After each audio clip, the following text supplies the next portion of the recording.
सिया को आज बहुत ज़्यादा बेचैनी हो रही थी।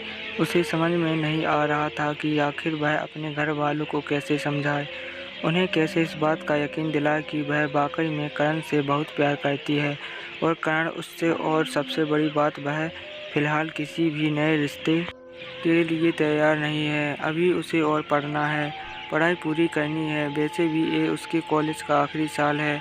इसके बाद उसे मॉडलिंग स्ट्रिंग में नाम बना के अपना सपना पूरा करना है। पर उसके दादाजी श्री यशवंत सिंघानिया जी उसकी बात मानने या सुनने के लिए बिल्कुल भी राजी नहीं हैं।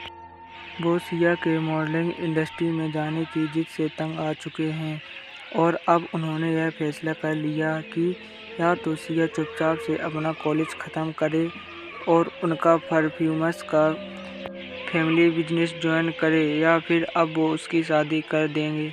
सिया अभी बैठकर इस बात के बारे में सोच रही थी कि तभी एक नौकर ने आकर कहा, मैडम आपको बड़े साहब बुला रहे हैं। सिया अच्छे से जानती थी कि दादाजी उसे क्यों बुला रहे हैं, इसलिए उसने अपने दिमाग को शांत करते हुए कहा, उनसे कहो मैं आ रही हूँ। यह कहकर सिया ने जाकर सबसे पहले अपना मुँह धोया और सीधे अपने दादाजी के पास उनके कमरे की तरफ जाने लगी। पर इस वक्त वह उनकी तरफ ही आ रहे थे। उन्होंने गुस्सा होते हुए कहा, तुमने क्या कसम खा ली है कि तुम मेरी कोई भी बात नहीं मानोगी? मैंने तुम्हें साफ तौर पर मना किया था कि तुम किसी मॉडलिंग इंडस्ट्री में नहीं जा रही हो। उसके बाद भी है तुम्हारे लिए ये सारे लेटर पता नहीं किन किन एजेंसी से क्यों आ रहे हैं। सिया ने हकलाते हुए कहा, वह दादाजी, मैंने कुछ मॉडलिंग और कुछ एड एजेंसी को अपनी फ़ोटो भेजी थी। उन लोगों ने शायद मेरी फ़ोटो देखी होंगी और शायद उन्हें मेरी फ़ोटो पसंद आ गई होंगी, इसलिए ये सब।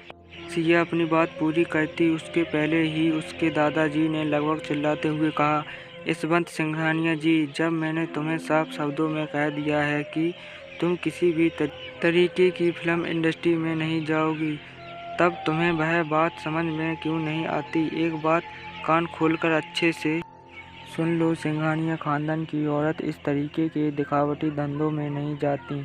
हम बिजनेस वालों का परिवार है। अगर कुछ करना है तो बिजनेस करो। ऐसे घटिया प्रोफेशन में क्या क्या होता है, वो सब मुझसे बुलवाकर मुझे मेरी ज़बान खराब करने के लिए मत मजबूर करो, वरना इस इंडस्ट्री के काले चिट्ठे में जानता हूँ और समझता हूँ। यह कहकर यशवंत सिंघानिया जी गुस्सा होकर उल्टे पैर सिया के कमरे से बाहर चले गए और जाते जाते सिया के सामने उन सभी लेटर्स को ज़मीन पर पटकते हुए गए थे। सिया को समझ नहीं आ रहा था कि वो क्या करे। वो अपने दादाजी के खिलाफ भी नहीं जाना चाहती थी और करण को और उन दोनों का सपने को इस तरह तोड़ना अभी नहीं चाहती थी।